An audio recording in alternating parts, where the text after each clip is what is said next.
Welcome back to the Tim Black Show, everybody. People. Yeah. Buck was telling me something's going on in the chat room, man. I didn't do it.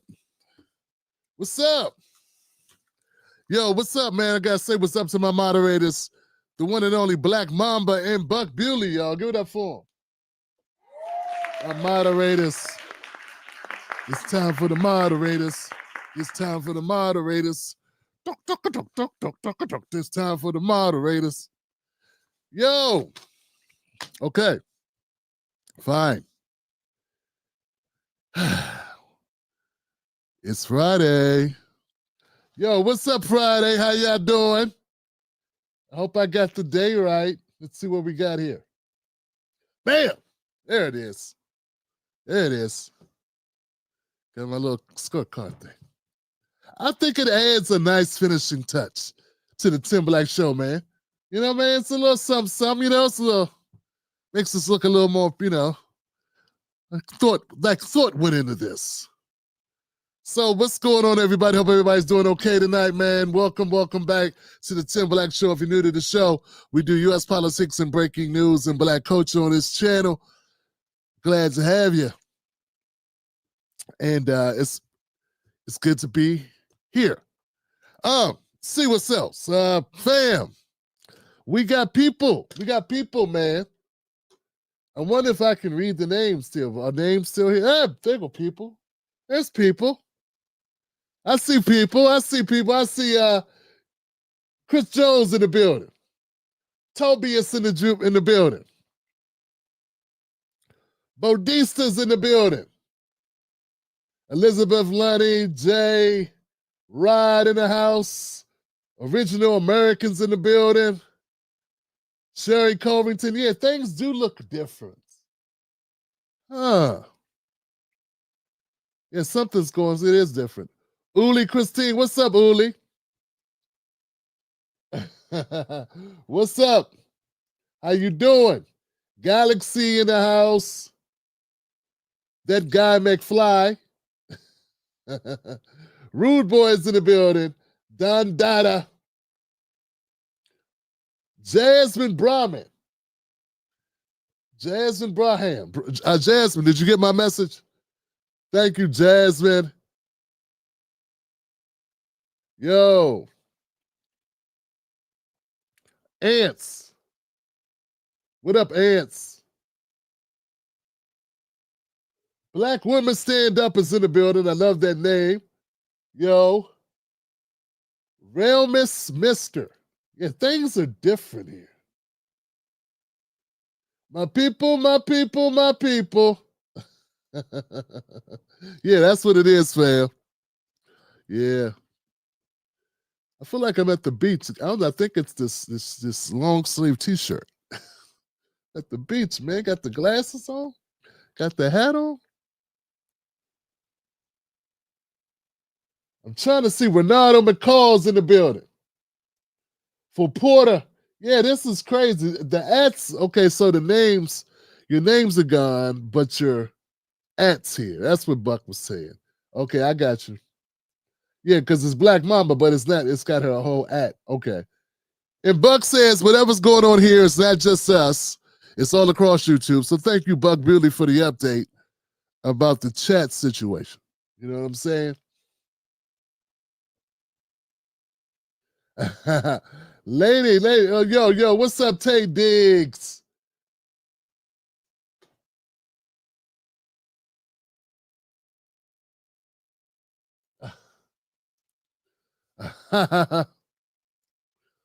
Oh, man, well, that's an easy choice, Lope. Play us both at the same time. You know what I'm saying? Break out your other device and play us both, man. You know you got more than one device. Yeah. Anthony McDowell's in the building. How you doing, Anthony McDowell? What's going on? And you're right. DeMardo. That's somebody, I don't know who. They're doing this to us, man. They're messing with us, Joe. You know? Ain't messing with us. We don't know. But it's great to be with you as well, my friend. Yo, man, we've been doing some major things on this show lately, man. Things are going down, man. It's happening, man. We're making some, yeah, we're on fire, baby. You know what I'm saying? This is dope, man. We're getting closer and closer to 200,000, so give it up for that. It's like, wow. Wow, man. Yeah, it's something. That's crazy, man. And I'm gonna have something special. I'm gonna have some giveaways. When we get to 200,000, we're gonna give away some stuff. That's all I know. I know I'm giving away some stuff. And yeah. So be here for that, man. Just keep your eye on the counter. Because whenever that day is, that's the day a lot of free stuff's gonna be given away on the Tim Black Show. That's right, man. It's been a long time coming, man. I've been doing this for a long time, man. So yeah, man. So look, everybody, you ready tonight? The title is Freaky Friday Frenzy. Birthright Citizenship, media reality check, and more. And there's a lot more than just that on the agenda. Believe that, man, because I got stuff all over the place, man. I got so many clips. It's crazy. I got an eclipse. I got so many clips that's gonna play tonight. So know that. Yeah. Content out there. Man, goodness gracious. Got a lot of content, man, to come out with. So we are straight. We are good. Okay, we good. Everything looks good. We got a new member to the show already, man. That's dope, man. That's a good way to start off. You know what I'm saying? When you get a new member coming through the building, man, from downtown 296, became a YouTube member. Welcome to the party, fam. Good to have you. Real talk. Thank you for joining us. VIP in the building, y'all. Make way. Yo, your seats recline here, fam. Yeah, my VIPs get to kick their feet up. Thank you for joining, brother. Look, it's a bird, it's a plane, it's the Democratic Party. Yo, man, what is up with these Democrats, man? What is going on, man? It's crazy. They are really feeling it. I don't know, man. I've been putting out so much content, man. I was thinking, man, these Democrats gonna come for me, man. I know they put me on a hit list, fam. You know what I'm saying? You know what it is, fam. Hey, yo, you know what it is from downtown. Yeah, I appreciate you, man. We're going to keep doing what we doing. Thank you for helping us do it, bruh.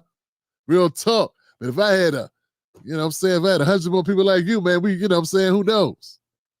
But I appreciate you, fam. Real talk. That's love right there.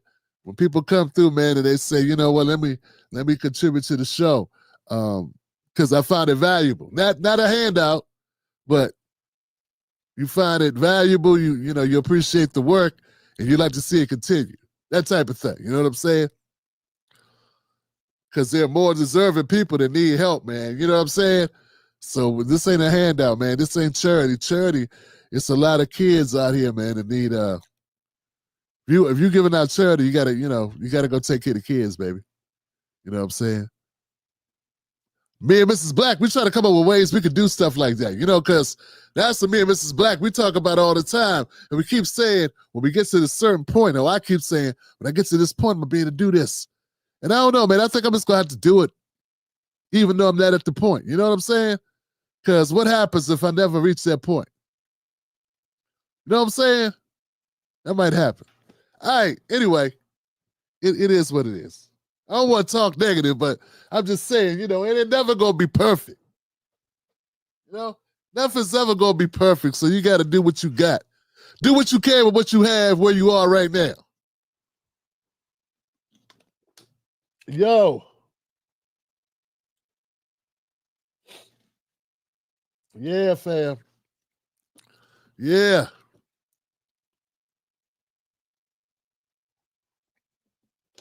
Yeah. So look, we got a lot to get to today. We really do, fam, and I'm looking forward to us being able to have a dynamic show once again. I think we have a lot going on, man. Thank you for the last couple of days, man. Outstanding content was put out, and it's actually doing pretty well. It's performing. So, yeah, I mean, you could say, everybody's got haters, but luckily they're drowned out by the positivity, man. So there you go. And that burns them up more than anything, because it's like there's always one monkey trying to stop a show, and when they realize they can't, then they get upset, they get belligerent. You know what I'm saying? They don't realize it's just a drop in the bucket, man. Like, I don't know, man. I got so many people that love what I do, and I got love in my house. You know what I'm saying? I got great kids, man. I got a great wife, man, so I focus on the positive. Speaking of focusing on the positive, folks, speaking of that, let's jump off into this content, man, because I want to get started with this Trump thing, man. Trump has had a lot of news lately. It's everywhere, fam, and you cannot knock the hustle. Wow. Check it out. Let's get started. Tim Black Show. Let's go. Next on deck with Tim Black. We can now promptly file to proceed with numerous policies that have been wrongly enjoined on a nationwide basis. And some of the cases we're talking about would be ending birthright citizenship, which now comes to the fore. That was meant for the babies of slaves. It wasn't meant for people trying to scam the system and come into the country on a vacation. This was, in fact, it was the same date, the exact same date, the end of the Civil War. It was meant for the babies of slaves, and it's so clean and so obvious.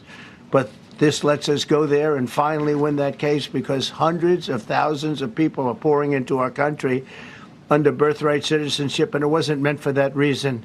It was meant for the babies of slaves. So thanks to this decision, we can now promptly file to proceed with these numerous policies and those that have been wrongly enjoined on a nationwide basis, including birthright citizenship, ending sanctuary city funding, suspending refugee resettlement, freezing unnecessary funding, stopping federal taxpayers from paying for transgender surgeries, and numerous other priorities of the American people. We have so many of them. I have a whole list. I'm not going to bore you, and I'm going to have Pam get up and say a few words, but there's really, she can talk as long as she wants, because this is a very important decision. This is a decision that covers a tremendous amount of territory. But I want to just thank, again, the Supreme Court for this ruling. It's a giant. It's a giant. And they should be very proud, and our country should be very proud of the Supreme Court. And I got to stop it right there, man. I got to say a couple things, because this is kind of monumental, man. Kind of monumental. You know what it is? It's also very ironic, folks. Yeah, it's also very ironic what we're doing, right? This whole thing, because just peep game, right? We got the Democratic Party that say they love Black Americans. They just love Black people, right? They build everything in their party around Black people. We protect them. Because Black people, they've been through a whole lot. And what for the Black people giving us their vote, 90 to 95% of every election that ever has taken place since the 60s, we wouldn't be nowhere. Even Joe Biden credited Black America with his nomination, with his presidency in 2020. Peep game, Joe. This is deep. Check this out. Isn't it something?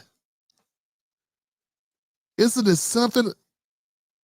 This whole birthright citizenship thing that was written for us, as Trump stipulated. They like, fuck that. No. That's for everybody. Now, everybody wasn't slaves. Right? What I'm saying is the party that says they love Black people, they use Black people, have been exposed exactly for who they are. How you going to be a Democrat and not pay attention to this? The Democrats are saying, nah, that's for everybody. That wasn't just for Black people, that's for everybody. Last time I checked, everybody's babies, white babies didn't have that problem.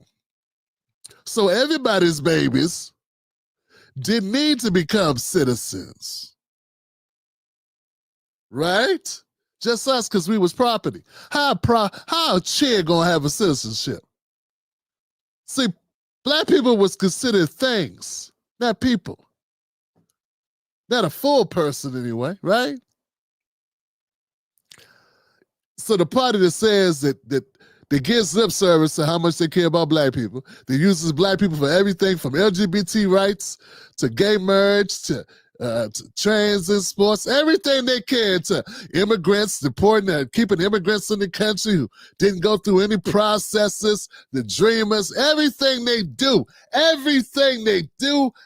use black people for it. They're doing it again, and we got Democrats, black Democrats, who blind.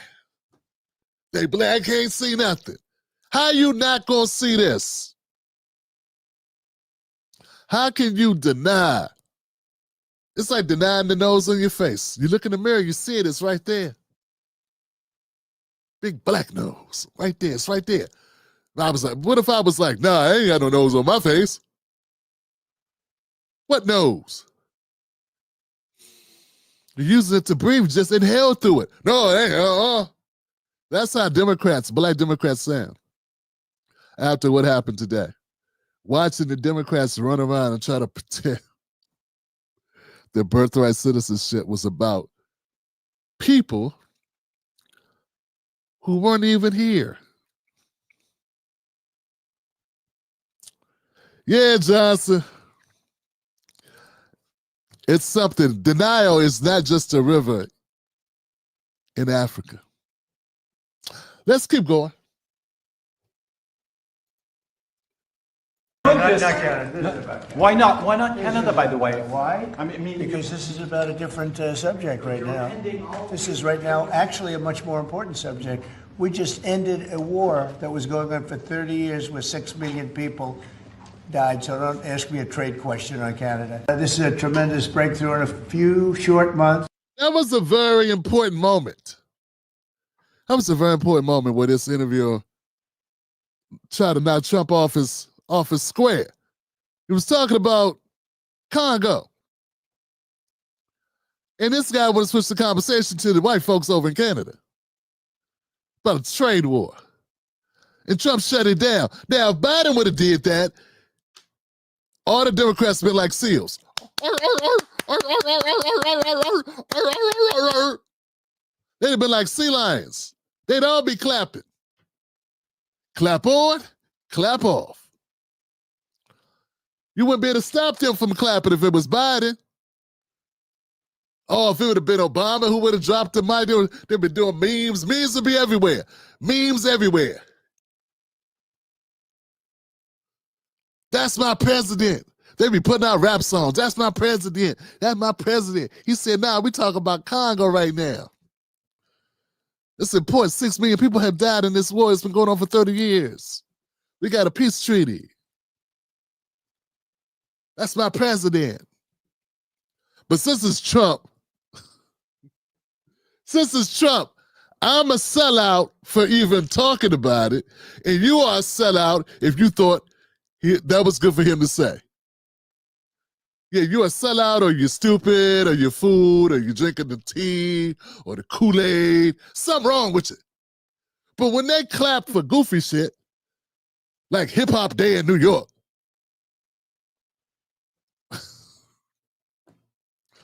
or Biden giving us a holiday for a holiday we already celebrated. We were already celebrating for 70 years, 100 years, before white people even knew what it was.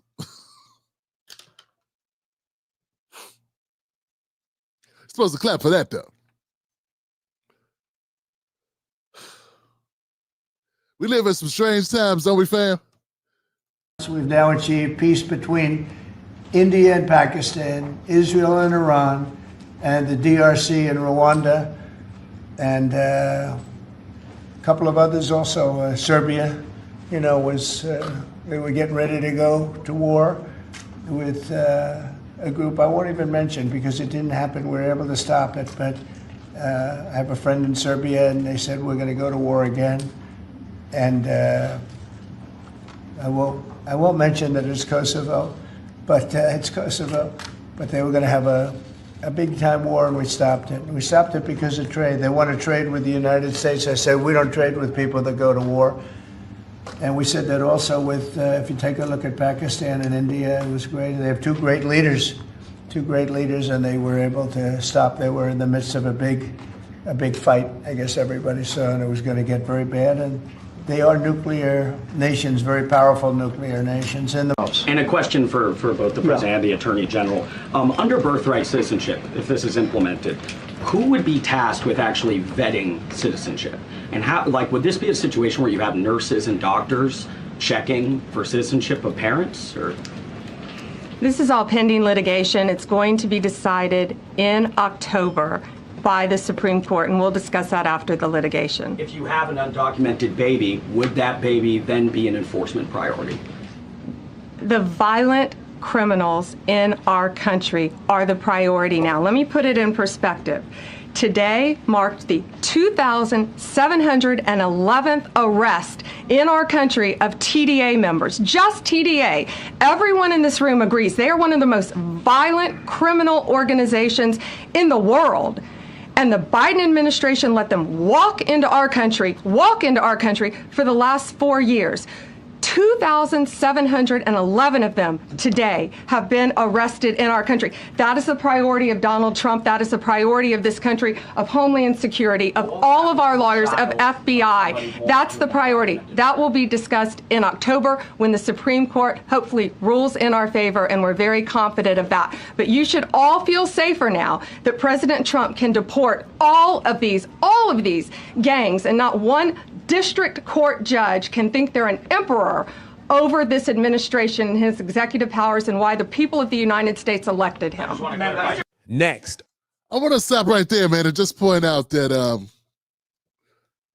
it's a strange thing, man. Black Americans actually do want safe streets. Yeah, we actually do want safe streets, and it's like a lie that's going around that black people don't care about safety. We do care about safety. It's a lie going around that black people don't got a problem with crime. No, we hate crime. We're the victims of it more often than not.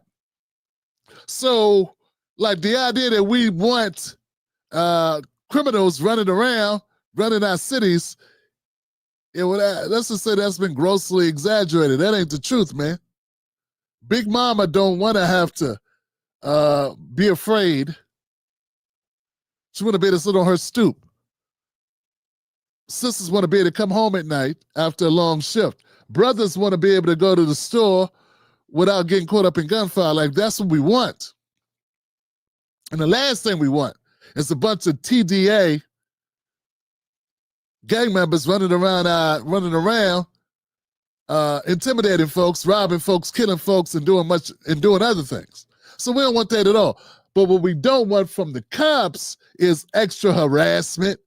We don't want our constitutional rights violated. Like, can we, so I just want to bring that up, man, because too often Democrats think they're doing us a favor, especially them progressive types, them liberal types think they're doing us a favor. And they're like we don't want cops. Now, we don't want bad cops. We want safety. We want peace. We just don't want we don't want our children shot unnecessarily by afraid cops, trigger happy cops, or soldier cops. You know what I'm saying? You know what I'm saying? So I just thought I'd throw that out there. I want to give people a little bit of background about this whole birthright citizenship thing. And let me see if I can break this down so people understand what we're doing here. What we had today was the Supreme Court said that a single judge in one city can't stop a policy that Trump's birthright citizenship order for the whole country. Okay? So if you're a district judge, your ruling in your district does not apply to all other districts across the country. That's what the Supreme Court ruling is about. Okay? They can only protect the people or states who sued in their court. This means Trump's plan to limit citizenship for some kids born in the U.S. may start in some states soon. But the bigger question of whether it's legal is still up in the air. I think they said 30 days. It's like the court judges, stay in your lane. Courts told judges, stay in your lane. Sit down, stay in your lane. But the fight over citizenship isn't over yet. This ruling is more about how courts can block policies than about birthright citizenship itself. Hope that's clear.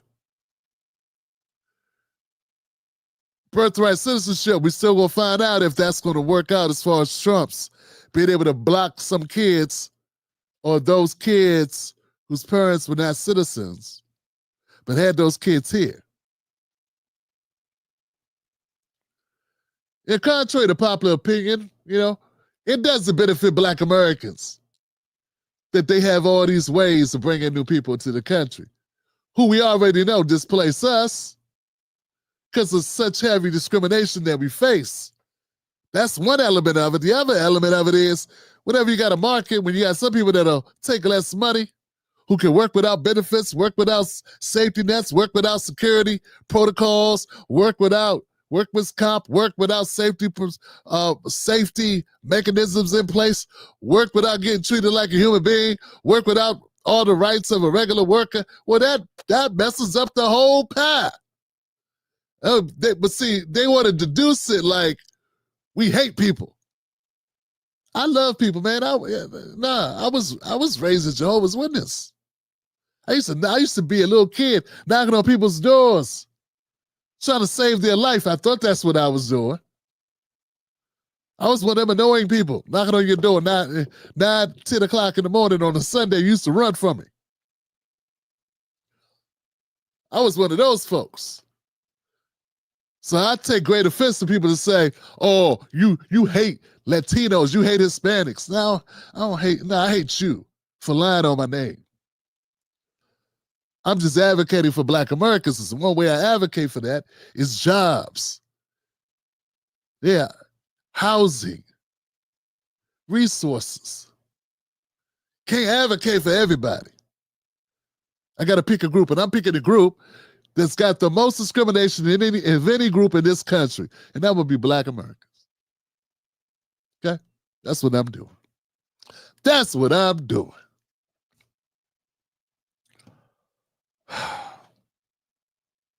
Okay, so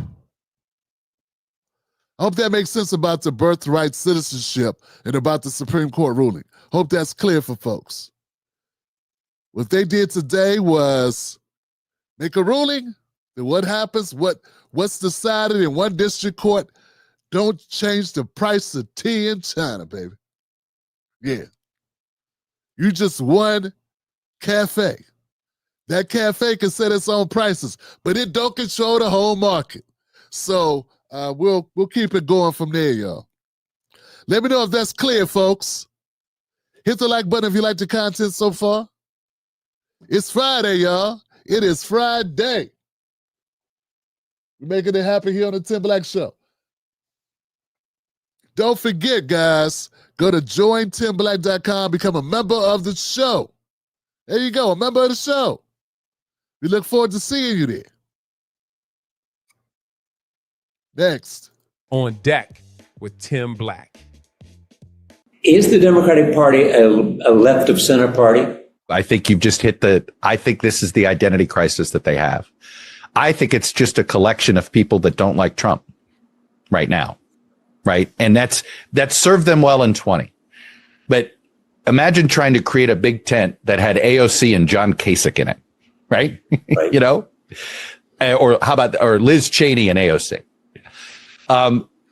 You're sort of going to rip a hole in the middle, right, as you're trying to stretch that tent.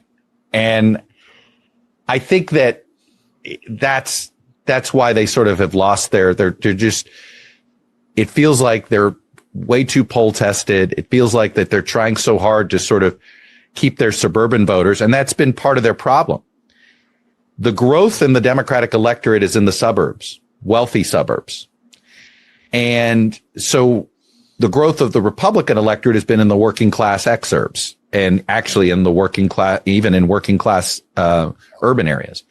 And I think that that's been their disconnect, is that their voters are in one place, their messaging is in another, but then when they try to message to their suburban voters, they've sort of lost touch with their working class roots. So I think that's been part of the problem, is that their coalition.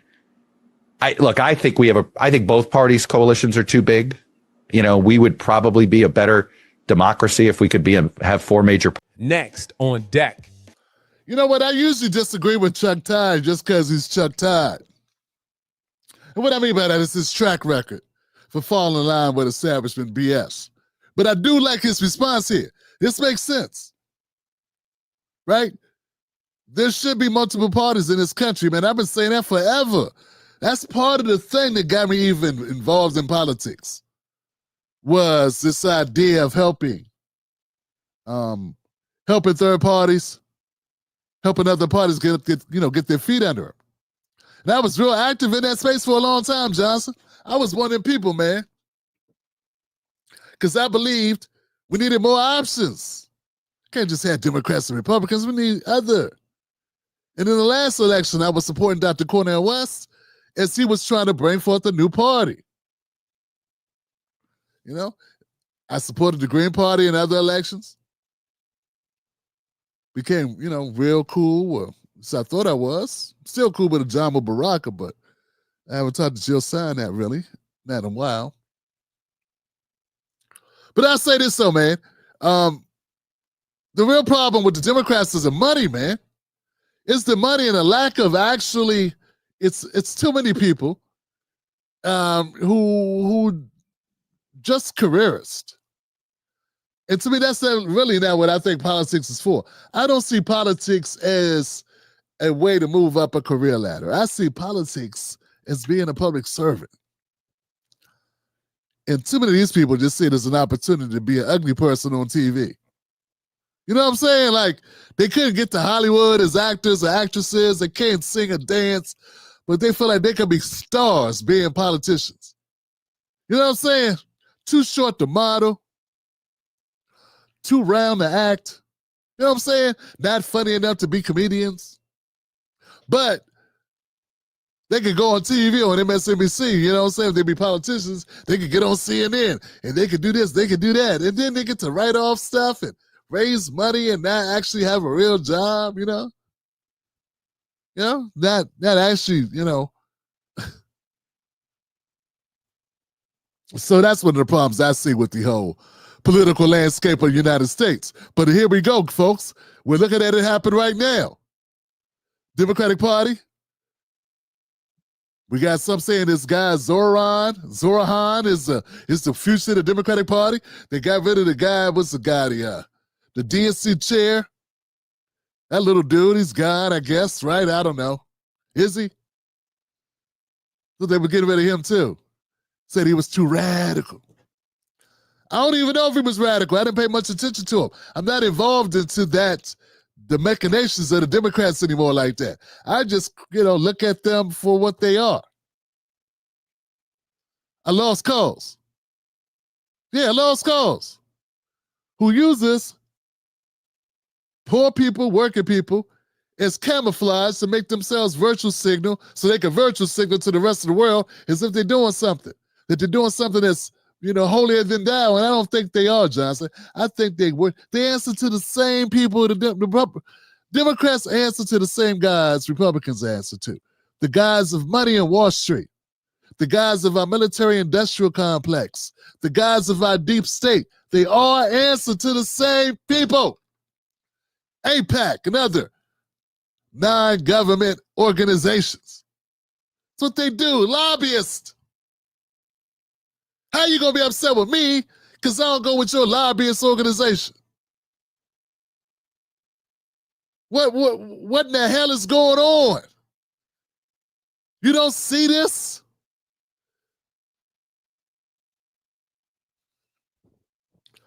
Well, you know what? Look, if people don't wake up, it's no one's fault but themselves. everybody can't go. So that's cool because everybody can't go. Don't want to go? Fine, that's cool because everybody can't go. All right, guys, let's keep it moving. Let's keep it moving. Hit the like button for the Tim Black Show, man. Shout out to my Tim Black supporters in the house, man. Glad to have y'all here.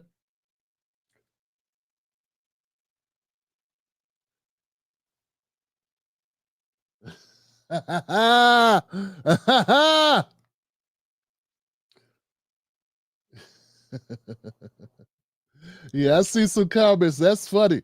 Cuck Tide. Cuck Tide.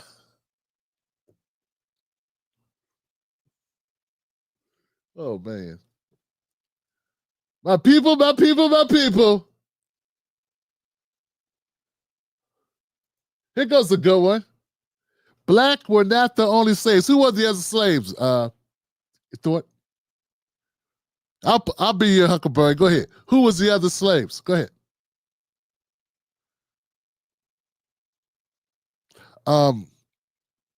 Yeah, go ahead. Go ahead and tell me who the slaves were. Yeah.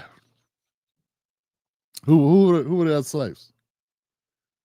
And we are talking about chattel slavery, right? We're not talking about indentured servants, right? We're talking about chattel slavery where you, your grandkids, your great-grandkids, no matter who they are, no matter how much money you make, you a slave with no rights. Right? Don't control yourself, you don't control your body, don't control your offspring. That's what chattel slavery was. You do understand that, right? That's not the same thing as an indentured servant who had to come over here and work off some money or some shit. But, I want to see this guy's response as he tells me, the Irish, we already know. That's what they did. They said the Irish. Oh, really? So Irish were considered animals. It's just funny. It's just funny when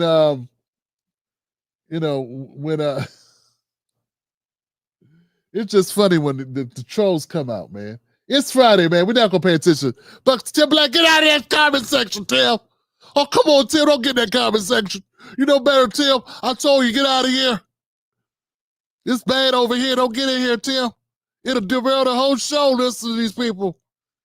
There's good ones, but there's bad ones. Those bad ones ruin the entire show, Tim. Come on, Tim, get out of here. You're right, Buck. You're right. Who else is talking? No, I'm just kidding. I saw his comment. I'm gonna let it go. Let's go, guys. Let's keep it moving on a Friday night. Yeah, keep it going, Tim Black. What else? With Tim Black. So as Caroline has mentioned, President, first of all, I want to let you know that I'm the only African reporter accredited here at the White House. Wow. And I cover for the entire continent. So I just arrived from Congo, Democratic Republic of the Congo, yesterday. I went to see firsthand how the people is feeling and the president's message, President Felix Tshisekedi, about this upcoming peace deal. And let me tell you firsthand what I've witnessed myself. I spoke with the people on the street. I spoke with youth. They know your name. They know that a president named President Trump is working hard to finally bring peace to the country. I saw hope. They have hope now for a better day in Congo. They see what you're doing as a future, better future for Congo. And I had opportunity to sit down with President Felix Tshisekedi for an interview because I want to understand his mind, what he's thinking, his feeling about everything that your administration is doing. And he told me firsthand that for many years, many American presidents overlooked this conflict. They didn't do nothing. Even myself, I cover President Biden's administration. I pressed many times about this conflict. People are dying in Congo. This country has so much potential, but they need help because this war is destroying the country. Right. They never gave me any answer.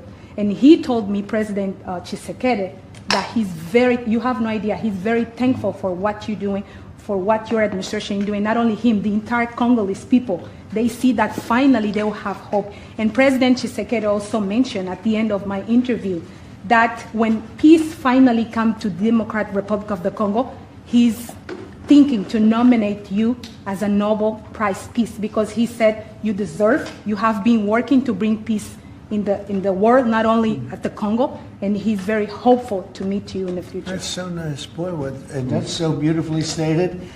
And Caroline said, number one, she did say, and I shouldn't say this because it's politically incorrect, she said, she's beautiful, and you are beautiful. Okay? I'm not allowed to say that, you know, that could be the end of my political career, but I said it anyway.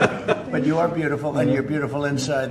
So I wish I had more reporters like you. So you covered Africa for a long time? Yes, for over 10 years. Wow. I cover even your first administration. Yes, I know that. That's great. Well, thank you. That's so nice that you said that. Next on deck with Tim Black. You know, I thought that was a great moment.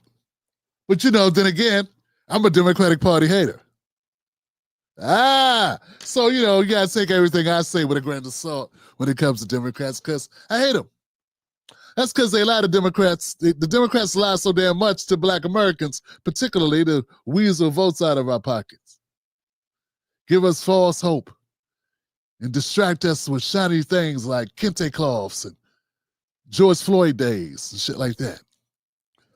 But this thing here with the Congo, man, I'm excited about it because I know for a fact that every time, like when I'm tweeting about something, and look, I'm not an international political guy. I'm just not. You know, I got a hard enough time trying to keep up with domestic stuff, right? I'm going to keep it real with you.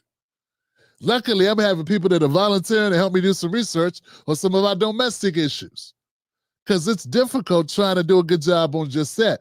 But I know every time we talk about anything, like when we were talking about Palestinians,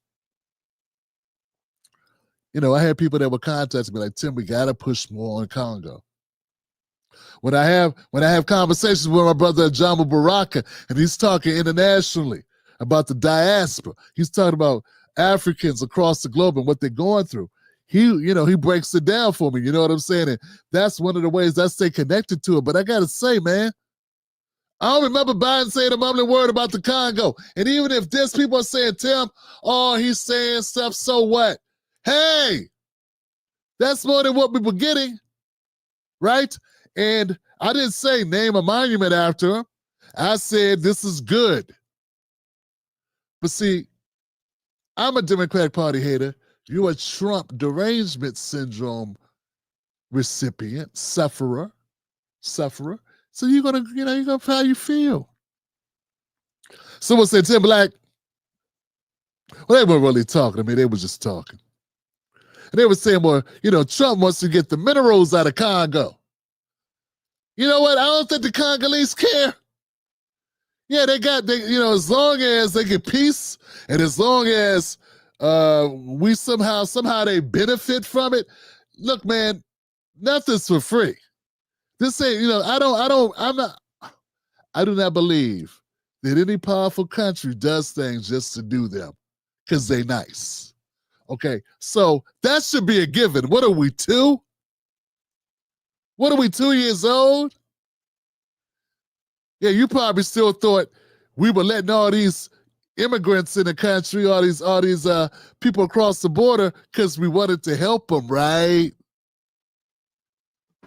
Goofy. Like, we know his ulterior motives. If you don't start there, you'll never make sense of anything if you think America does all that it's doing because it's nice.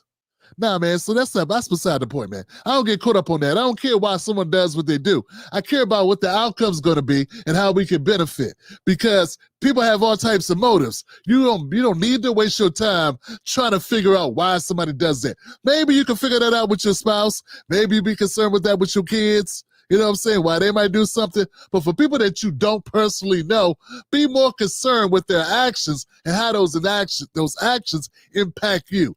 You don't have time to get into the psyche of why somebody does something. That's goofy. We got millions of people dying in a war that's been going on for decades. Any attention to it, any help to try to end this in any way is welcomed. The fact you would focus on anything else and you would let any other type of conversation, knowing those parameters, guide your conversation on this, says everything I need to know about you. You are a hack and you are easily swayed by the Democratic Party. No, I don't believe it. Yeah. Yes. There's always ulterior motives. Always. Like in the movie Devil in the Blue Dress? See, Easy, I don't want to get wrapped up in enough. I don't get caught up in enough. He said, you're caught up in something as soon as you step out your house in the morning. In the morning when you step out your door, you're caught up in something. What you need to be concerned with, are you caught up at the bottom or caught up at the top? Well, I'm hoping for the Congo people of the Congo. I'm hoping the Congolese people. I'm hoping that they can, be caught up at the top. And this time, that it turns out better for them. That's it. Let's keep it moving, y'all. Let me know what y'all think about the content. Gosh. Some people are never, I'm not saying jump for joy. I'm not saying, not so fast for putting them on the monument. You know what I'm saying? Not so fast. I say put them on Rushmore, Mount Rushmore. But I'm saying this is a positive. Is it okay to be positive about something? I guess not, right? Orange man evil. Orange man bad. Like, you're going to be stuck. Your face going to be stuck like that for 4 years. You think that does something, huh? It's going to be Democrats just dropping like flies because they're going to be all this pent-up stress.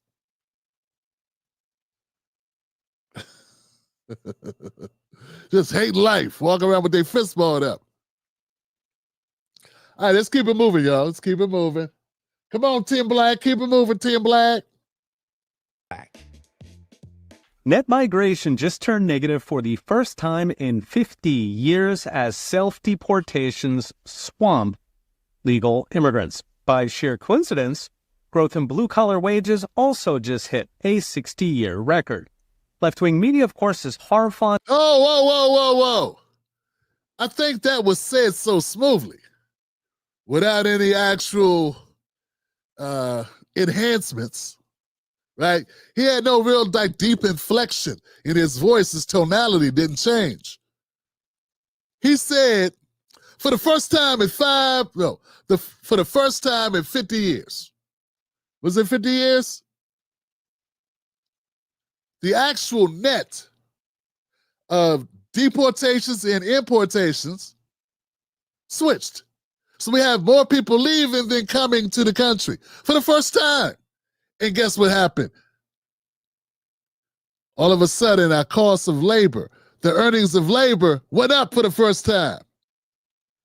At the same time that happened. So at the same time that we lowered the amount of immigration, wages went up for workers.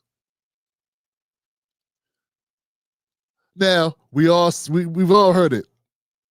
What is it? Gosh. Causation doesn't equal, how does it go? I forget, something about causation doesn't equal causation. Like, just because that happened, I can't prove that that's because, okay, so the wages went up, but that doesn't necessarily mean it's because we stopped importing people or we slowed immigration, and we did more deportations. I can't prove that. But I got to seek a suspicion. Yeah, I got to seek a suspicion. It got something to do with it. But I can't say because it could be other factors. It could be because we've been having a lot of heat lately. And it could be because there was a dog that used to jump the fence down there by your grandma's house. And it could be because the price of eggs went up, then it went down, then it went up, then it went down. Could be because Ozarks didn't come back and didn't get renewed. And The Last of Us killed dude off the show, and now the show is tanking. Like, there could be all these reasons why did they start throwing at you. Because they say, oh, no, that's because they want to disprove your assertion. They want to prove you wrong, because if you're right, I think I am, because it's basic common sense. Oh, let me get this right. So we stopped bringing in people that'll work cheaper, and now the company's got to pay more. Then, guess who that benefits? Everybody here working in these industries. That's who that benefits.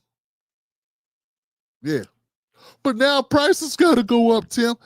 Only as high as markets will bear.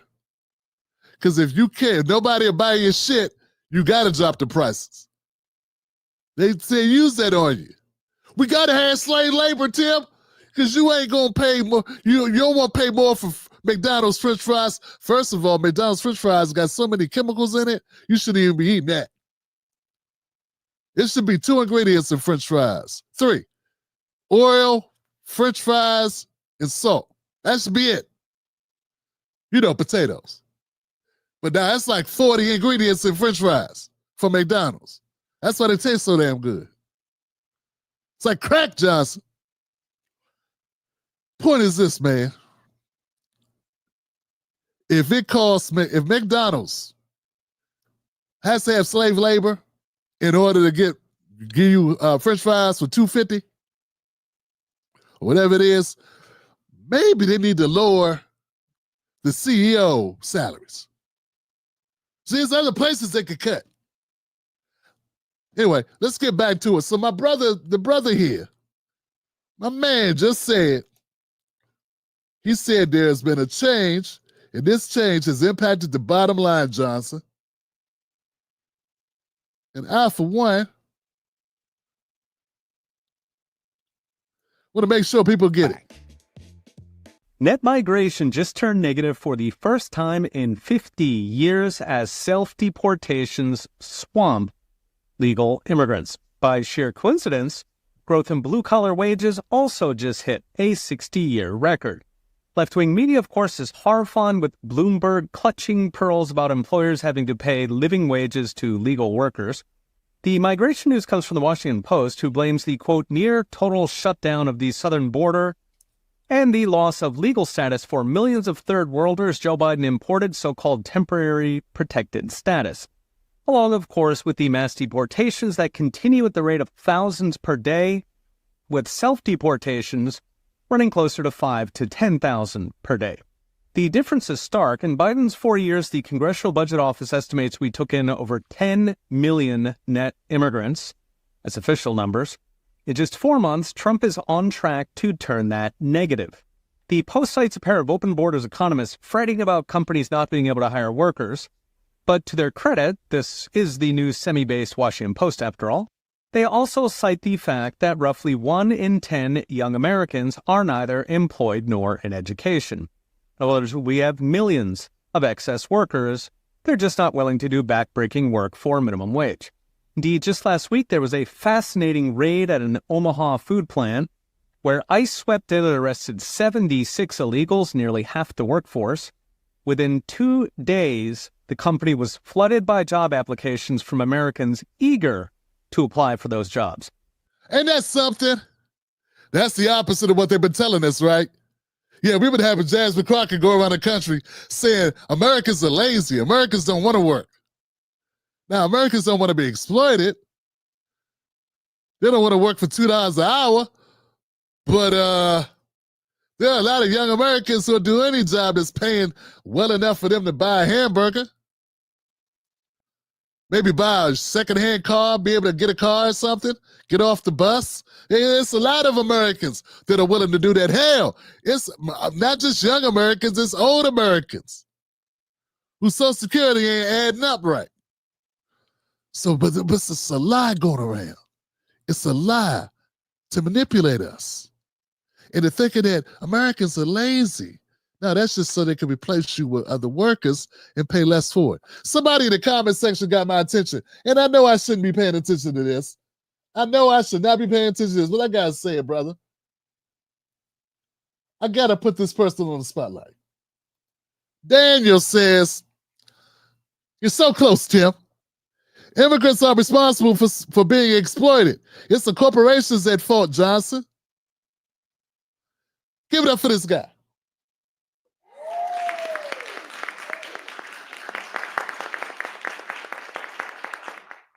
Now, allow me to retort, my brother, Johnson. Who said I blamed immigrants? They gotta go.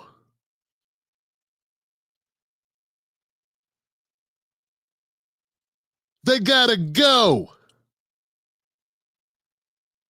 But I ain't say it's their fault. In fact, I've gone out my way to say they're doing what they need to do for their families. And I understand that.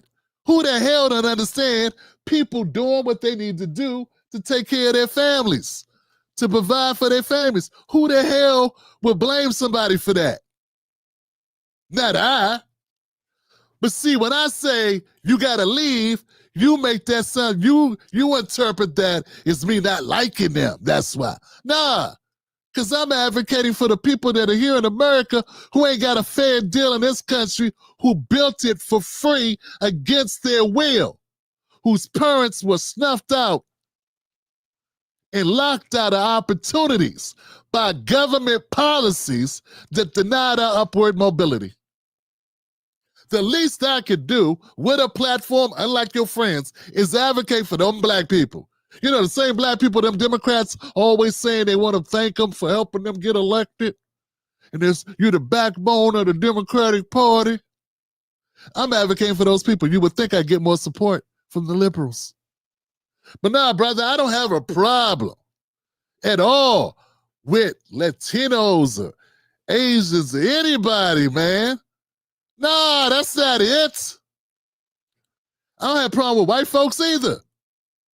But I'm advocating for black Americans because we're at the bottom of the bottom.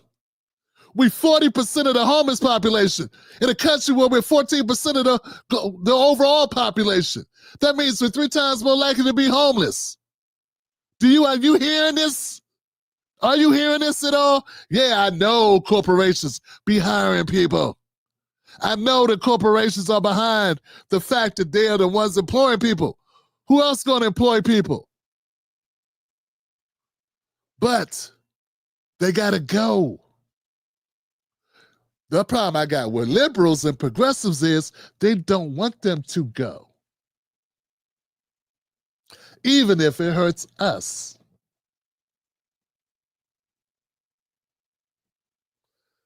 But nah, we obviously know, it's very clear that they're not hiring themselves. I've been telling that story for a long time, so I want to clear that up. It's Friday. We can go off script a little bit. Make sure we understand each other.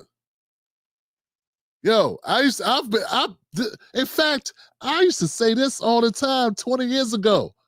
I remember we brought in some new employees at the company I was working for. And they were friends of the boss. One of the guys was friends of a manager who was at a high level. And he didn't really know shit. He just didn't. And the guys on the team was kind of pissed. And I had to tell the guys on the team, like, yo, man, hey, don't be mad at him. He didn't hire himself. And he was a nice guy. Okay? He was a nice guy. He just got the hookup. But he was willing to put his head down and work hard. He's probably still there. I left. So what I'm saying is this has always been my disposition. It's just you ain't used to nobody fighting for black people. You used to that fake fight for black people that Bakari Sellers does. You know, that fake shit that Jamal Bowman just did on CNN. You used to that. You ain't used to this. This is what real advocacy for black Americans looks like. Well, you don't mince words. You don't worry about other people not liking you. You got to stand on your square. You think the AIPAC people give a shit what I think? Huh? You think Jewish Americans give a shit what I think about how they run their business as they advocate for themselves? No, they don't. You think the Latino organizations give a shit about black organizations? No. But see, something's wrong with black activists or black media types or black people that say they're in this for the right reasons. They get way too meek. They get way too afraid. They get fragile. They don't want to step on no toes. That's because they want some money. That's all that is. they worried about their own well-being instead of well-being of the people they're supposed to advocate for. See, that's the difference between. See, you ain't used to this. You ain't used to. LGBTQ people don't be preoccupying themselves with people that got gout. They be like, here, I'm fighting for LGBTQ people. And they don't worry about the gout people saying, why aren't you fighting for us? You're just not used to black people standing up for black people with a backbone, with their back straight, and being serious. How could you be used to it? It's so rarely done. And one of the reasons is America has a knack for killing people like me, killing people that stand up for black people.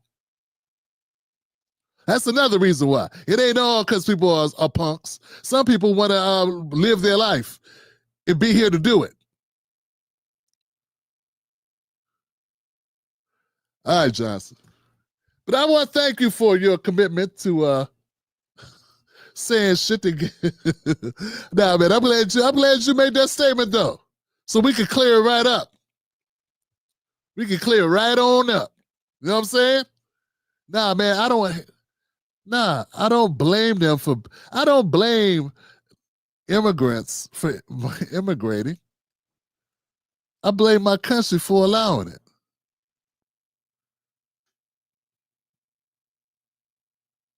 They just trying to make a living. My brother's down at the Home Depot just trying to pick up work. That don't mean it needs to continue, though. That doesn't mean I support it. And as I stated before, they gotta go. Be just like this. All right, bro. All right. Peace, my brother. All right. Peace. And I got no problems with America being held accountable for any of the atrocious shit we did in their countries. I support that too. I support the regime change shit we did in Latin America, having to pay for that. But I'm sorry, we got to start with reparations here, though. See how that work? Because I advocate for Black Americans first. Don't it feel foreign to you? You ain't used to that. I know you ain't used to it. Hell, it's black people ain't used to it either. They be like, Tim must have another motive. No, I don't have enough motive. I got more days behind me than in front of me, and I like my days to stand for something, to mean something. That's all. You just ain't used to nobody being in touch with their mortality and their legacy at the same damn time. That's all that is.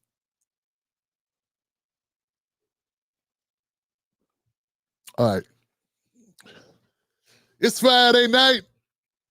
Look, guys, if you're new to the show, this is the Tim Black Show. We live stream 5 days a week. Sunday, Monday, Wednesday, Thursday, and Friday. Be here 10:30 p.m. Eastern Standard Time on those days for a live stream right here on your YouTube channel. Join us. Don't be a square. Be aware. It ain't about symbolism. It's about solutions. Only here on the Tim Black Show. Wolfpack. Let's keep going, y'all. This guy's dropping bombs, man. I love this. That roughly 1 in 10 young Americans are neither employed nor in education. In other words, we have millions of excess workers. They're just not willing to do backbreaking work for minimum wage. Indeed, just last week, there was a fascinating raid at an Omaha food plant where ICE swept in and arrested 76 illegals, nearly half the workforce. Within 2 days, the company was flooded by job applications from Americans eager to apply for those jobs. They interviewed one American woman who just started the job because it paid much more than she used to make at a convenience store and construction flagger. Plus, she had health insurance for the first time in 20 years.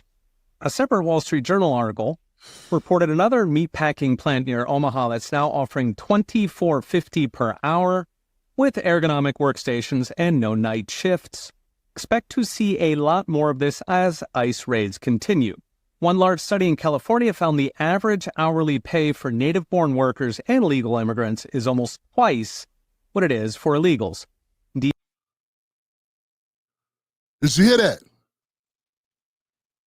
Native workers, citizens, they're getting paid twice as much. So, of course, the corporations are taking advantage of, man. He's some slimy bastards, man. Yeah, of course. Of course, man. But the only way to stop it is to stop it. Man, I gotta take a pause, man. I can't believe what's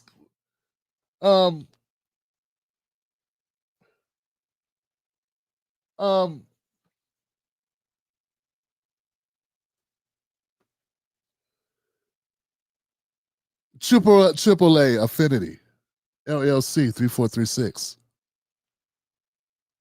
Damn, man, I don't know what to say. This person has given me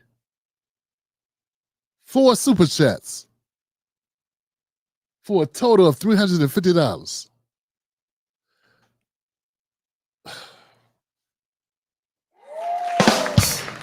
Bruh, my friend Johnson, I don't know what to say except thank you. You know what I'm saying? Like, I don't know what to say, man. I'm fluid. I mean, I've been doing this for 13, 14 years, man, and that's the most money anybody's ever super chatted this show.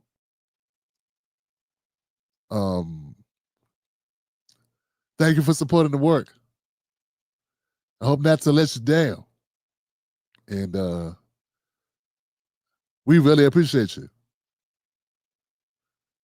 Thank you. Give it up for that. Give it up for a AAA Affinity LLC, y'all. Wow.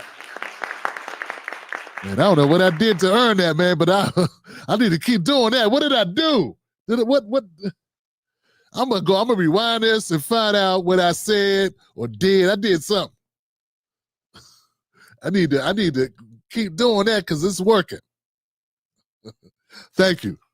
Thank you so much. Real talk. Appreciate you. What this guy is saying, I don't know who this is. This speaker right here. There's a guy on X named Michael Graham from the Reset Race Squad. And he tagged me in this post. It was under the radar like hell. This guy, what he was saying, I was like, what? I said, I got to put that in the show. This is going in the show because so many of the fallacies that are out there, my friends, so many fallacies are out there. That Americans don't want to work, that Americans are lazy, that Americans don't do this, don't do that. Look, guys,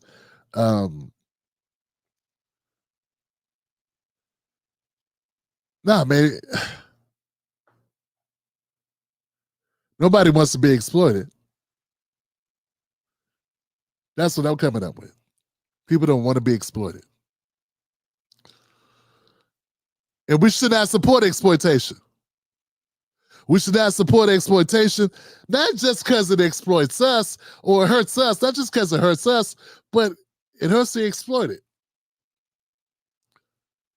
Treat them less than human as well, right? So it's bad in all ways. For some reason, some people are okay with that.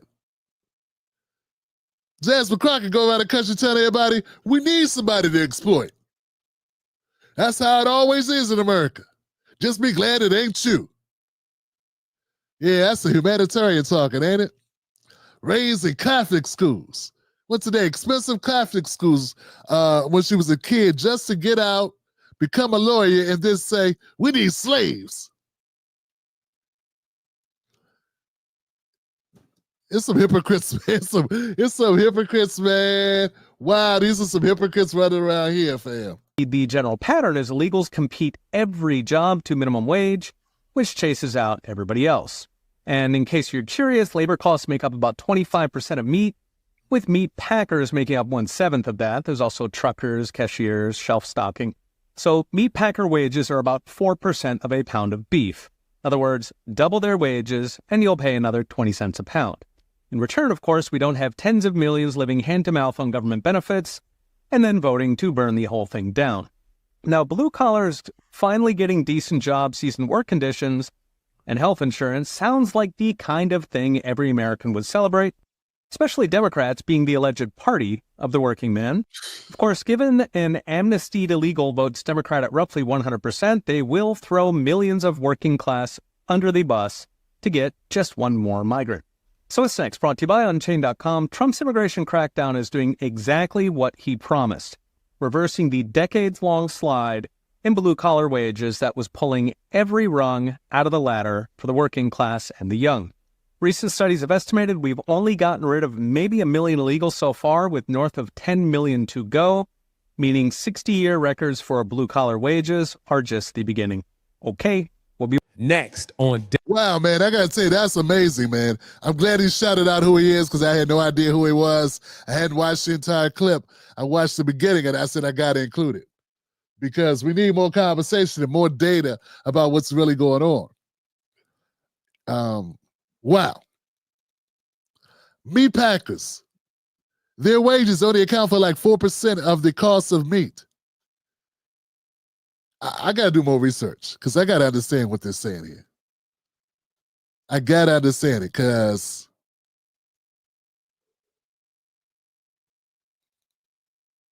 I don't know.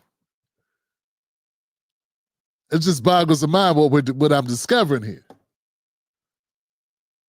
So they can afford to pay a lot more money. You know, there's something people say. They say, Tim, you know, I've heard it before, guys. Not only is poverty in the working poor a policy decision, it's a construct that's intentionally being utilized. Like, it's intentional that we have poor people. It's intentional that people have to scrape to get by. You know what I'm saying? Like, it is the strategy that they want. It's the outcome they want, man. And I've always felt that way. I always felt this is what they want because we America. We decide. Right? Hey, look, man, if America didn't want any more drugs here, there wouldn't be any more drugs here. Don't tell me that we can't do it. No, we choose not to do it because we need people to put in jail. These are things I believe, man. Like once again, I have no way to verify this. This has always been my thought. Because I remember once upon a time, there was this talk when Reagan was in office, and I don't know if it was real, if it was fake, but I remember this story hearing that someone, I think it was the Russians, put something in our jelly beans. And they would I guess they would try to get to Reagan because they knew he loved jelly beans or something. So they had to inspect all the jelly beans or some crazy thing. It was like, what? And somehow they did it and found the tainted jelly beans. I'm like, how could you find that? Well, you just had to want to. We print our own money, therefore we have unlimited resources for the things we want to have unlimited resources for. If there's something that we don't do, it's because we don't want to do it.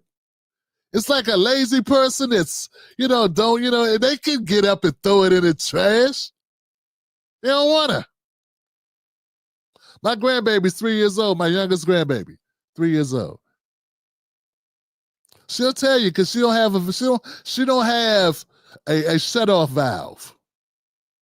She'll be calling people big back and everything. How you gonna be 3 years old roasting pop-pop? Big back pop-pop. Big back. But she will also tell you straight up no. You need to go potty. I'm tired of these pull-ups. You need to go potty. No. Terrible 3, man. I'm trying to tell you. No. I don't want to go potty. You need to know to go potty. No.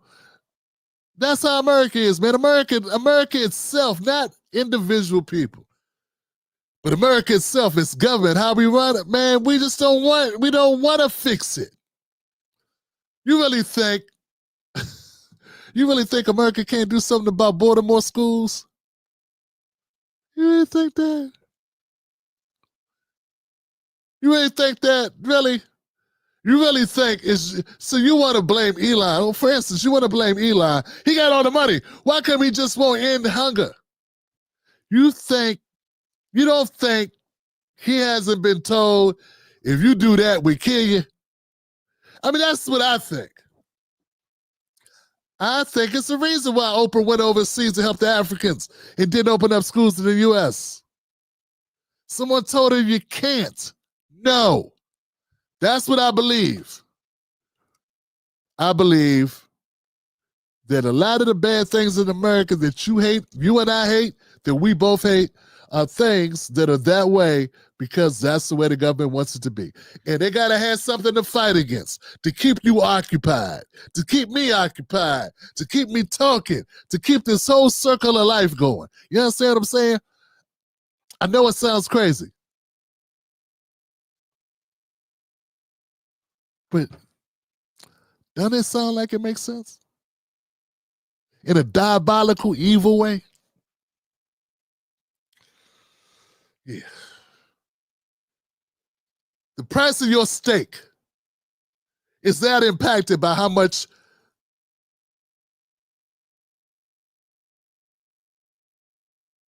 the deli or the person who sliced it is paid per hour? Ain't that something? Not really. It's only 4% of the cost.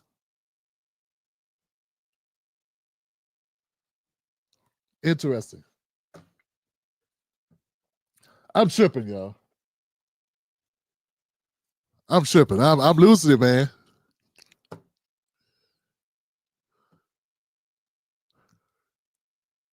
All right, guys, let's keep it moving, guys. Let's keep it moving. Here on a Friday night on the Tim Black Show, I want to welcome everybody that's here tonight. Hit the like button. Let the algorithm know that we got an interesting conversation going on. We got a great show going on. I appreciate y'all being here. Don't forget to hit the subscribe button. If you get mad later, you can always unsubscribe. It's free. Subscribe to this channel. We talk politics, breaking news, and black culture on this channel. Heavy politics channel. And we do not cape for either party. I can't stand either party. I'm a Democratic Party hater, but I do not want you to become a Republican. I want you to become an independent thinker and voter. Vote your best interest. That's it. Vote your best interest.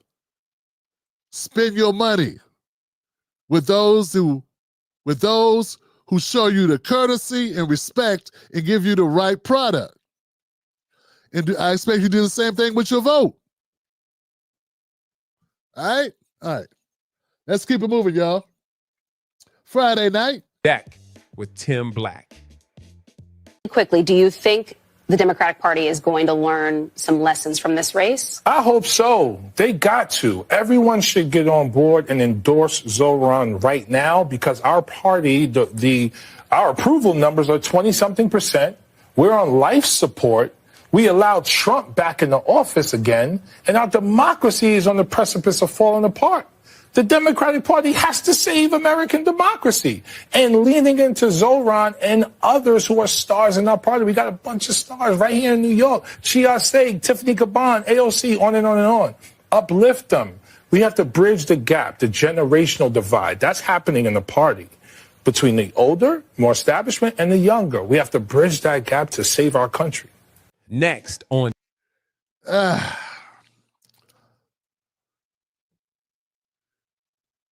if America is counting on the Democrats or relying on the Democrats to save America,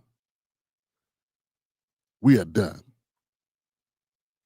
I mean that. If America's safety, if the only way America will survive is if the Democrats save it, we are out of here. Get your passports ready. Because the last thing you want to count on is the Democratic Party. They just had us stuck with a president who couldn't walk a flight of stairs, and that's fine. That's fine. We've had presidents who were in wheelchairs. But when the brain is impaired, that's a different story, ain't it? We need to we're relying on that party, and they wanted him to run another 4 years. Not only was he incompetent for his first term, that greedy, selfish individual who everybody kept saying he a saint, he was adamant about going another 4 years. He wanted a do-over. He just let 10 million people come through our border, and then he wants a do-over. That's who you got to count on. And if Jamal Bowman, who's not in office, because he didn't get the memo about what's important to New Yorkers himself, he said we need to get behind them Democrats because it's up to Democrats to save the world. Man, who gonna save us from the Democrats? That's what I'm trying to say. Who gonna save us from them? Because it looks to me like a lot of places where Democrats are in power don't look too good for the blacks. You know, this whole hysteria thing about New York, it is New York. You do know that, right? I mean, it's a solid blue state. That's what it is. I mean, the Democrats gonna win. This talk like it was a bunch of like the whole state came out. I don't think so. It's a mayor's race. I don't even know how many people. I know it's a lot of people in New York. Don't get twisted. A lot of people live in New York. I don't know the numbers of how many people voted. All I'm saying is, pump your brakes. Go ahead and pump them. Go ahead and pump them because this ain't over. We'll see what happens. Also, I'm working on something. I want to find out a little bit more about Zorhan. I want to find a little bit more about him because people are talking. Because I heard y'all was doing the same with Tim Walz. Tim Walz seemed like the old kook under the stairs who you don't want to leave the kids with, unattended. That's who Tim Walz seems like. But about a year ago or 6 months ago, all the progressives like, Tim Walz. Then it was like, Pete Buttigieg. Then it was like, Beto O'Rourke. And every time I turn around, it's just a new person. Y'all going, this person's great. Don't know nothing about him. Don't care to know nothing about him. All they got to do is say, I want to get somebody some money. I'm going to get somebody healthcare. I'm going to get somebody a foot massage. Free foot massages. And all the Democrats and all the progressives, all the liberals go, yay, this is our guy. This is going to stop fascism.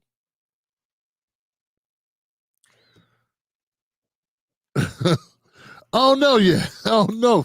I'm just saying you guys are really optimistic. You get really excited about things very quickly. Don't do a lot of kicking the tires. Yeah? You don't kick the tires much. Just very quickly jump in the automobile. You saw what happened to, you saw what happened to Ricky. Boys in the Hood, didn't you? I'm just saying, man, sometimes you got to get out the car. Get out the car. We're gonna talk more about that mayor race a little bit later. Let's keep it moving, man. Hit the like button on this show, man. Let's let the algorithm know that we got a good show going here. We're gonna drop some more dimes, spread some more good news, some more updates. Shout out to the Tim Black Wolfpack and the Patreon members of the show. Thank y'all for doing what you do. Deck with Tim Black. 1, 2, or 3? 1. How often do you think about death?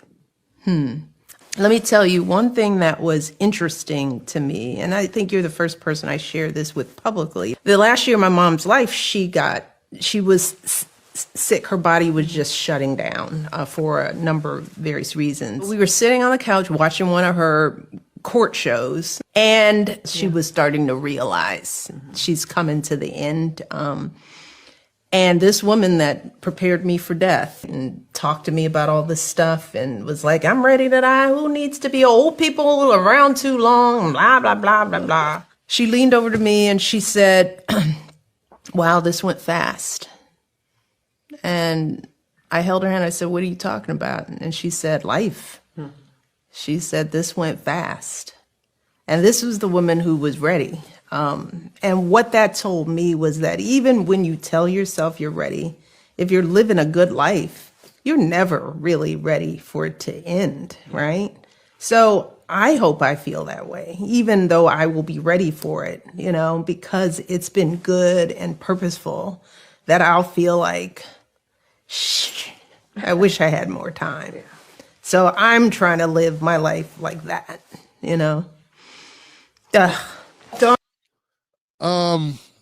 I put that clip in there because this is the first time I've ever heard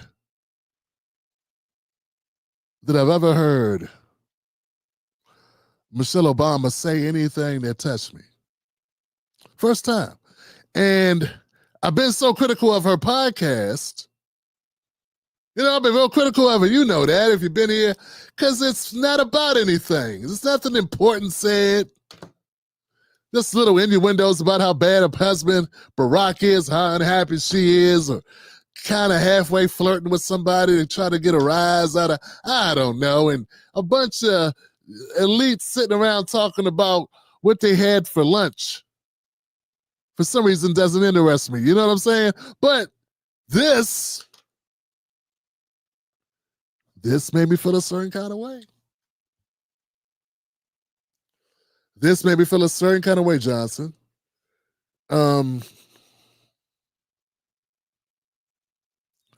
We all have our challenges.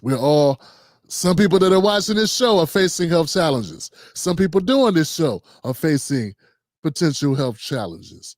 And we are all, nothing's promised. Nothing is promised. And the tragedies that have befell me the last couple of years, I could have never predicted. And I just want to feel like, what I'm saying? We want to be a person. I want to be someone. And I want the Tim Black Show to be a show that calls balls and strikes. This is what you need to make your show be, Michelle. Real. You ain't got to talk about death every episode, but you could be real.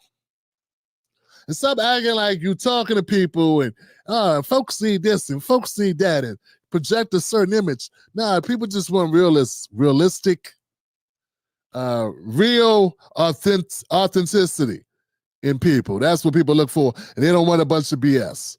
And I felt maybe because you were talking about your mom and the real grief that you have made you not do what you usually do, which is use the veneer and start saying a bunch of words that you and Oprah have tested. And I just think this was a genuine moment. So I thought I'd put that in. You're welcome.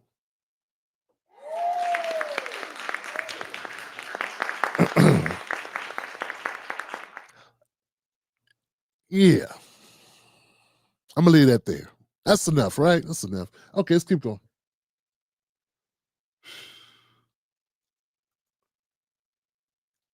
Aren't you? That's your stupid cards. Next on Deck with Tim Black. This is a city not of socialism. No. I've been to socialist countries. This is a city where you could come as a dishwasher and you can own a chain of restaurants. This is a city where you can be a cab driver and then become a doctor. This is a city where you could go from homelessness to building housing. This is a city where you could be a young person who's dyslexic, a young person who was rejected, and eventually to be elected to be the mayor of the city of New York. This is the type of city we're in. This is not a city where you use idealism to state you're giving everything to everyone for free. There's no dignity in someone giving you everything for free. There's dignity in giving you a job so you can provide for your family and the opportunities that you deserve. So this is not a city of handouts. This is a city of hands up. We're going to lift up the city of New York. And so I'm asking you, New Yorkers, to continue to stand with me as we move this city in the right direction. I'm ready to be your mayor again. Yeah. Yeah. I don't know, man. I don't know if they want you back. You know? I'm not so sure people want you back, Eric. I'm going to keep it a buck with you. I'm going to keep it a stack with you, as the kids say. Nah, man, I wouldn't say that America or any city needs to get the bootstrap speech. You know what I'm saying? He's giving New Yorkers a bootstrap speech. Have you seen all the fiends on the streets in New York? You seen the videos?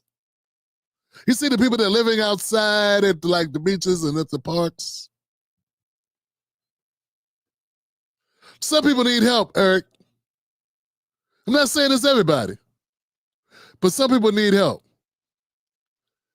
Sometimes people need, first of all, people need shoes so they can have laces. They need shoes with laces in them so they can tie them up. You telling people to put themselves up by their bootstraps, they don't have shoes. And since you live in a city, in a country that allows people to walk around shoeless, a person coming around talking about, we will give people some shoes, it don't sound like that's a saint. That sounds like somebody with a basic plan that makes sense.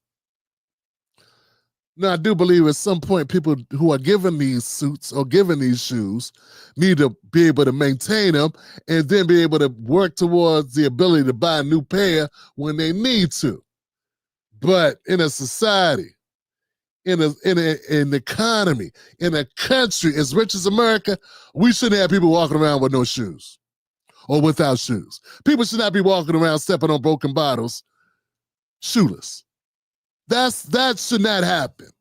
And this conversation, this speech that you think hit on all cylinders, nah. That's only because you had nobody rebutting you. Yeah, I always why that worked. Get a bunch of yes people around at your rally, and no one's able to say any basic shit like, well, you know what, we got a lot of homeless people. A lot of them homeless people are black people and veterans y'all don't give a shit about. We got to do something about that. We just can't say, well, die.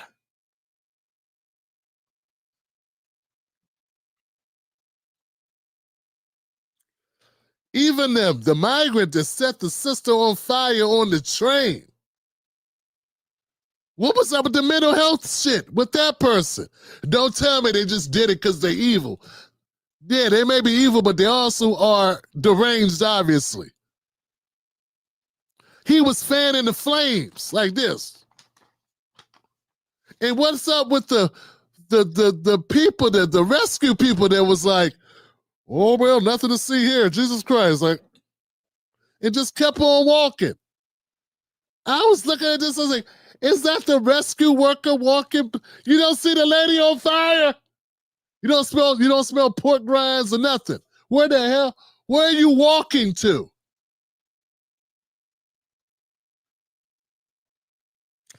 A person literally burnt up on your subway. And you talking about,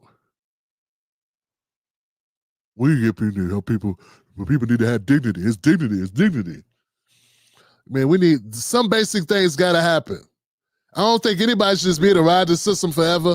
I think that's not a good recipe. But we gotta have some type of equilibrium. Like we gotta be able to take care of people that have mental issues. like getting care, having shelter. We got to be able to provide those things. And you know what? I think most people who are not brain dead bigots would agree with that.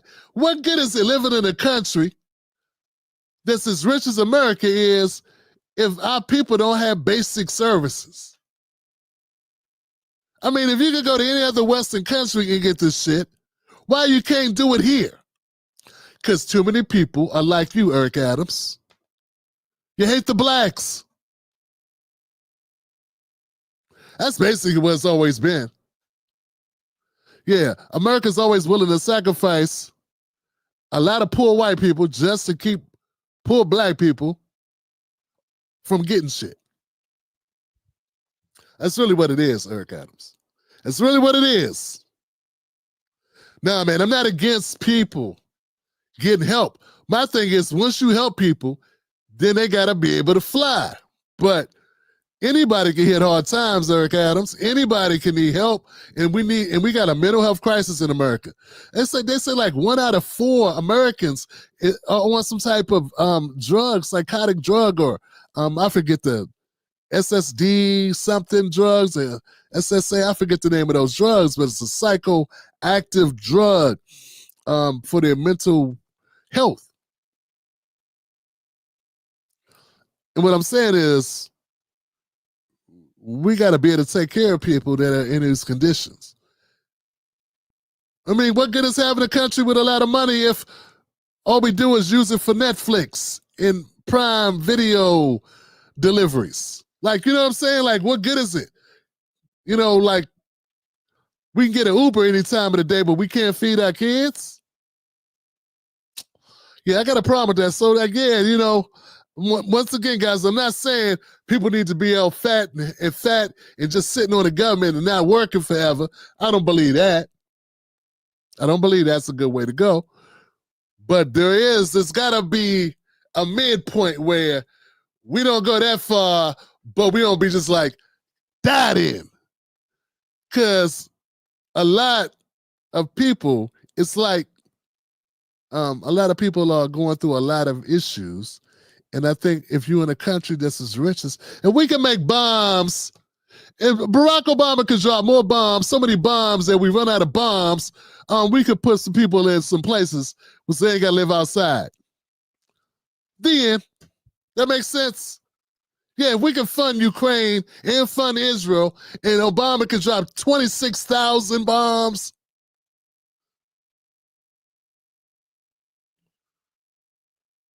between Biden and Obama, we've been on 11 war campaigns in 7 different countries, all without congressional approval. That's just the last 15 years.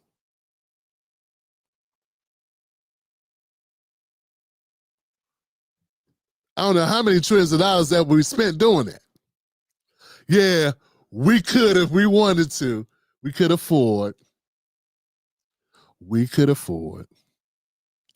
to house unhoused people. Not forever, right? But yeah. All right, let's keep it moving, guys. He keeps talking. So Mayor Eric Adams, he's running as an independent because he got smoked. So now he's running as an independent. I don't know if Cuomo decided if he was going to run or not. I don't know what the case is with him. But let's hear Eric Adams on CNN with Jake Tapper.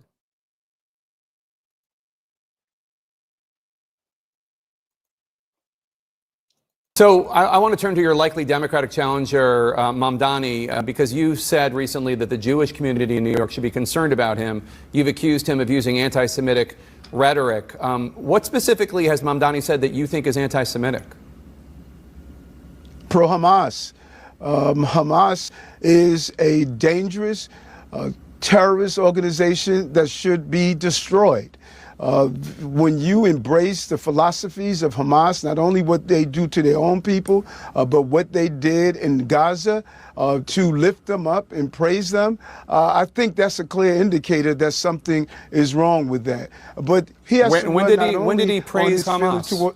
I don't recall him ever praising there's Hamas. There's several videos, even during his days of being a rap artist, of praising Hamas and other terrorist groups. And so a little research, you'll be able to find it. But I'm not competing against him only for what he's done and praising Hamas. I'm competing against him because this is not a socialist city. And that much of what he's promising to people, which I think is really deplorable, people that are struggling, like my family did, living without the means that we needed, when you promise them that you're going to give everything away free and you don't have the authority as the mayor to do so, he doesn't have the authority to raise income tax on the top 1% of New Yorkers. Assemblymen have that authority, and that's who he is. He couldn't do it in the assembly. How are you going to deliver it as the mayor of the city? Well, he has. I mean, he obviously caught the imagination of a lot of Democratic voters. His victory was pretty handy. You're talking about rent freezes, which he does have the power to do. Free bus service, universal child care, creating city-run grocery stores.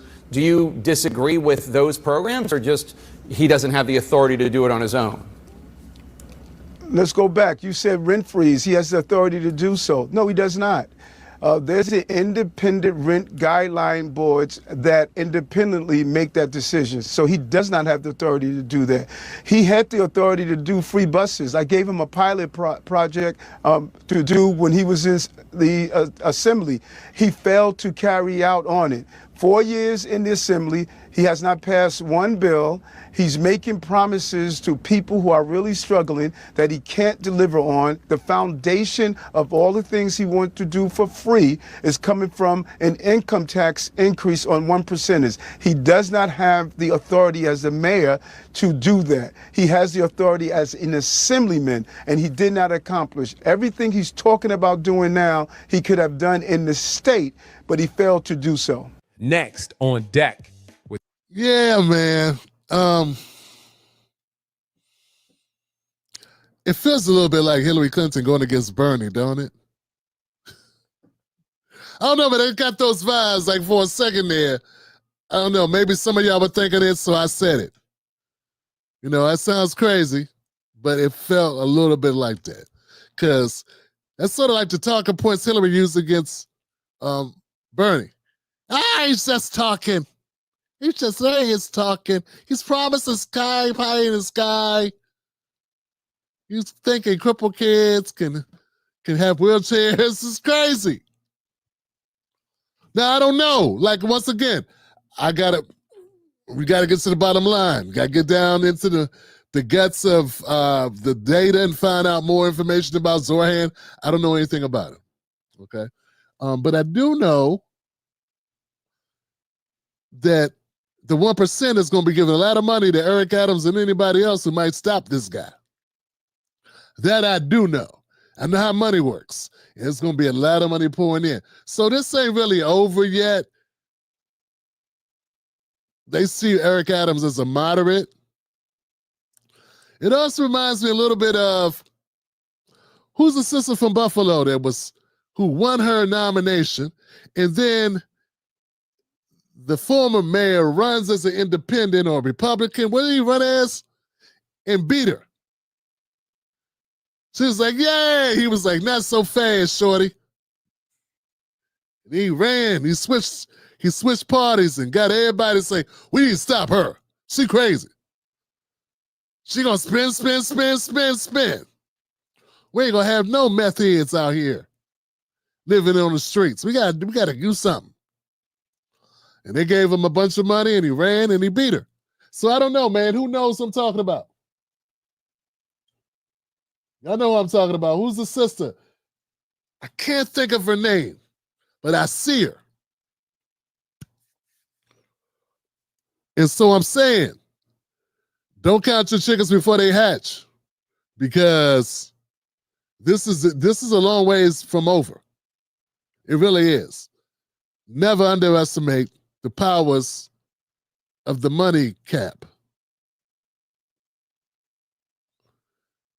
It sounded good in my head the way I was thinking it, but it didn't come out right. You know what I'm saying, though? But yeah, don't underestimate what's going to happen with the money, because money is a hell of a motivator. You know what I'm saying? And I know people say, "Oh, but the AOC beat that white dude." And yeah, but he was lazy. And yeah, I don't know. Did he even campaign? He was like, I don't need a campaign. This kid, you know. All right. I just don't think that I'm not impressed with Eric Adams. And Zohan, I'm not going to say I'm impressed with him, but I find it interesting that he was able to defeat Cuomo so easily. It wasn't a nail biter. It was like first round, they called that thing immediately. Like, what?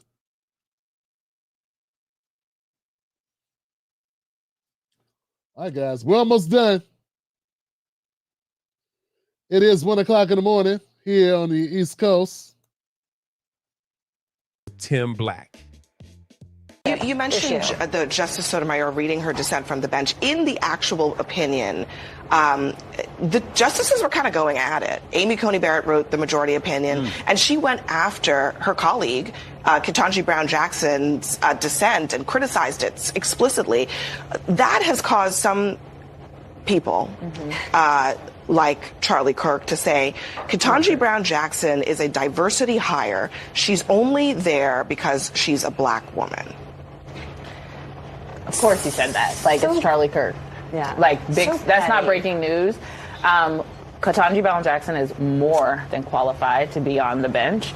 And I would argue, I don't like all the justices and their judicial rulings, and they all have very qualified judicial records. So the fact that she is a black woman, the first black woman, there have been many, many before her, and there will be many, many after. Will they all get the chance to be on the bench? No. But this is what they do. Like, they should have just taken the win, but they cannot get out of using race and gender to try and bait people against each other. I'll just also say, the birthright citizenship question is still one that is very much on the table. A lot of people, after this court ruling came down, are scared, but that wasn't actually decided today, and that will come in the fall. And I still think that the Supreme Court will not rule that birthright citizenship should be overturned. Yeah, I think that's important. Yeah. I think that's important to mention to people, because I think people are trying to figure this out. We're not all legal beagles like you, unfortunately. So they're trying. Next on deck with Tim Black.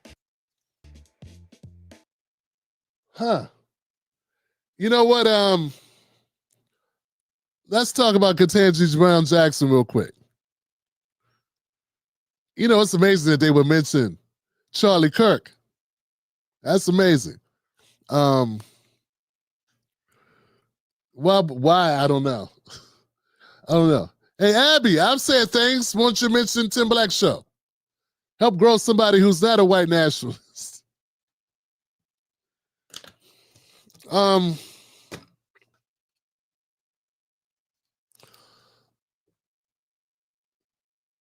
I think because Biden said, we're going to get a black woman on the bench.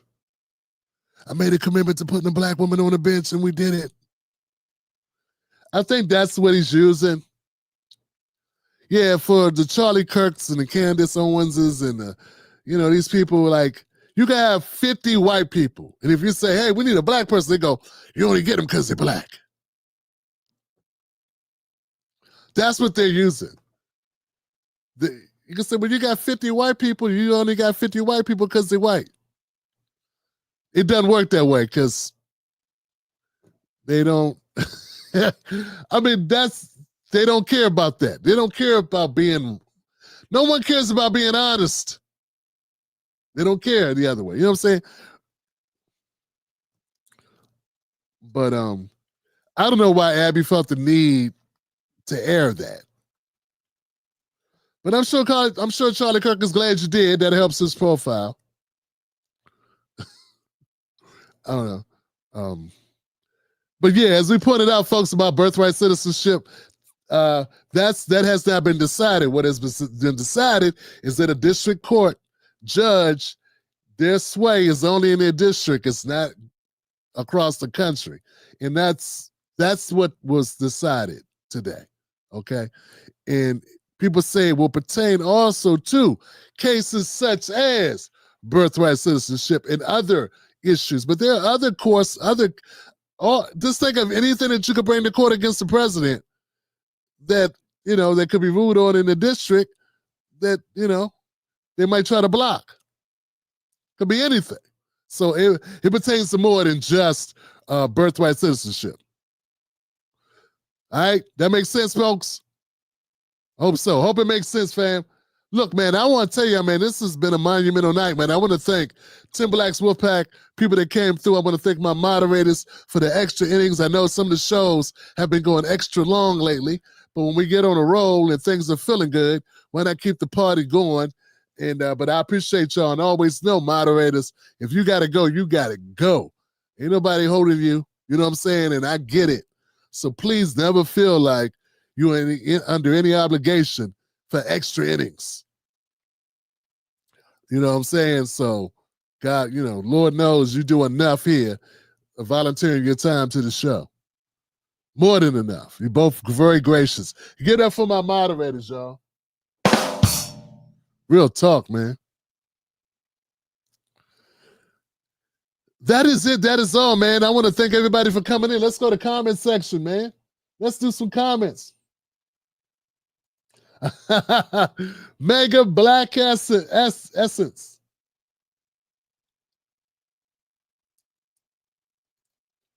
Notice they never mentioned why the 14th Amendment was implemented. Tim, always keep in mind that Abby is a tether.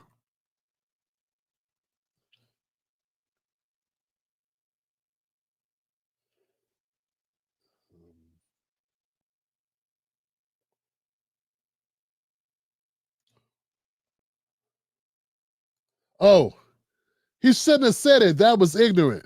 Yeah, but he wanted to virtue signal to black people. You know what I'm saying? That's, yeah, you can't say it. Just do it. Just do it. Just hire the person and then be like, hey, I did it. And drop the mic. Don't say I want to hire back, That's all you got to do.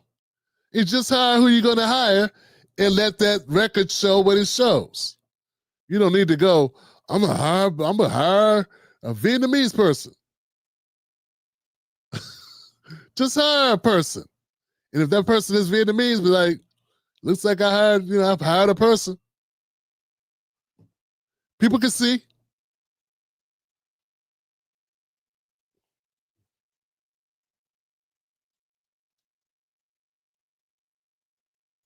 Goodness gracious. Kay Brown is an embarrassment. She doesn't know what a woman is. She knows what it is, but she knows what her party wants her to know. What her party wants her to say. And that, my friend Sherry, is a horrible thing, isn't it? That we live in such political, and you would think Supreme Court's supposed to be above politics. But it's all politics, even in the confirmation hearings. So, yeah, that was a bad moment, isn't it? How you going to be a woman that came out of uterus and then don't know what a woman is? Then you can't say a woman has uterus and has babies. Can't say that? Yeah. Don't make sense. How could you not know that? But see, the bad thing about it is you can tell yourself whatever you want to tell yourself, and I get that. And I support people doing whatever they want, like saying whatever they want to say or believing what they want to believe, and having their own lifestyle, as long as they ain't hurting other people. Like, how's that my business? My thing is when you tell other people what they have to believe, right? That's when I draw the line. I won't tell you what you got to believe. You shouldn't be able to tell me what I got to believe. And then apply social pressure to me to try to ruin my life if I don't go along with what you believe. That's the problem. And see, that's how they should be framing wokeism. They should not be framing it as black. They should not frame it as anybody who thinks black people have been screwed over, which is kind of what people like Charlie Kirk and Vivek Ramaswamy were framing it as. And that's a problem. You know what I'm saying? Because the way I just articulated it is where people are trying to take away agency for other people to disagree on certain social issues and fear of reprisal or payback if you don't go along with said whatever. Right? And we're not talking about anything like stripping people of their rights to pursue of happiness, to be treated like a human being. Like those things are inalienable, right? But when you start saying, if you don't use my pronoun, you know what I'm saying? And all this, all that stuff. So that's all I got, fam. Thank y'all for being here, man. Once again, AAA Affinity. I don't know what I did to deserve to have you come through and do what you do, but thank you so much. Black Mamba, thank you once again for your work and for contributing, and everybody else who came through as well.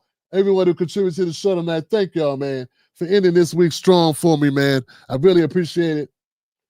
People that watch the show and enjoy the show who can't give, I appreciate you as well. We out of here. Remember, guys, don't let anybody take your cornbread. Do not let anyone take your cornbread. Birthright Citizenship. It was created for the formerly enslaved. The end. I got nothing but love for y'all. Have a great weekend. I'll see you Sunday, 10:30 p.m. Eastern Standard Time. Much love to y'all. And as always, where are my ladies? Where are my ladies? When I say that, I hope y'all know I'm talking about my babies.